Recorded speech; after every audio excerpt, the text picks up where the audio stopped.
Hi, everybody. Thank you for tuning in for another episode of Around the Water Cooler with any DNR. It is me, Alexa, here with Devin and Jennifer Shellpepper, the Water Planning Division Manager, to talk about their 2024 accomplishments. Take it away, Jen.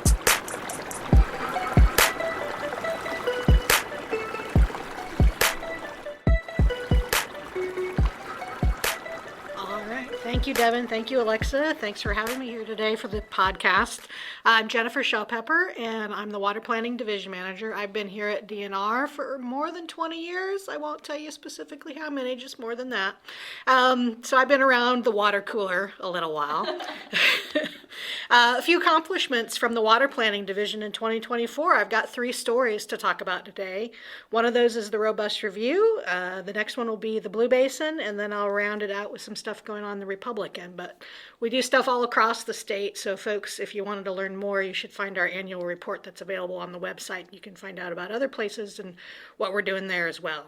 So the first, as I said, is the robust review analysis, and that's for the over-appropriated basin. This was conducted with the 5 Upper Platte Basin NRDs and presented to NRD boards and stakeholders across the basin in the first half of the year.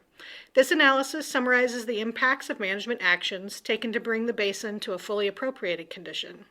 The results show that the basin as a whole and each individual NRD have reached their current goal of maintaining the 1997 hydrologic baseline conditions. Reaching this goal means that we are in compliance with Nebraska's commitments to the Platte River Recovery Implementation Program Interstate Agreement. And this is a critical interstate agreement for Nebraska as it protects ongoing irrigation on almost 500,000 surface water acres and 1 million groundwater acres across the area. Moving on quickly then to our next story in the Blue Basin. 2023 marked the 50th annual meeting of the Kansas-Nebraska Big Blue River Compact Administration. A lot of words in that name there. Well, that compact applies to the drainage basin of the Big and the Little Blue Rivers in Nebraska and Kansas. And this compact is interesting because it is the first and only interstate compact in the United States to address both water quality and quantity.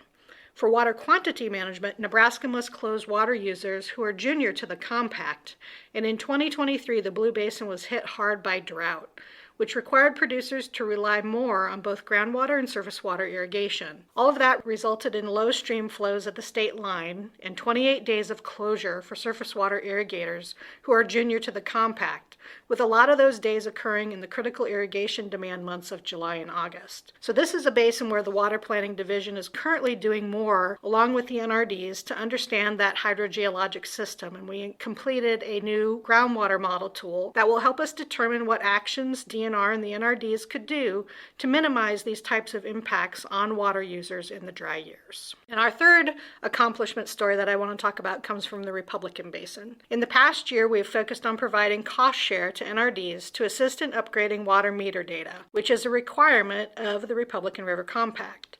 The funding here comes from 3 sources: local NRDs, the state of Nebraska's Water Resource Cash Fund, and Bureau of Reclamation grants. The data is collected via telemetry systems and is relayed to producers in real time through the internet or a smartphone app. Having the data assists the producer with more effective and efficient irrigation scheduling, enhancing their on-farm water management and conservation, as well as stabilizing regional groundwater resources. So this is a win-win-win situation where the local producer has real-time data at their fingertips at a reduced cost. The NRDs are assisted with their integrated management plan compliance, and the state is assisted with Republican River compliance, allowing for the ongoing irrigation of more than 1 million acres in the basin. So, as I mentioned earlier, more success stories across the state can be found in Water Planning's annual report, which you can find on our website at DNR.Nebraska.gov, and then click on the Water Planning icon, a sunset over a Nebraska river. Thanks. How nice is that? It's so nice. And if anyone else is curious to learn a little bit more about the robust review, we just did an episode last month with Ryan Kelly, so check that one out too. And I think break time's over. Break time's over, thanks.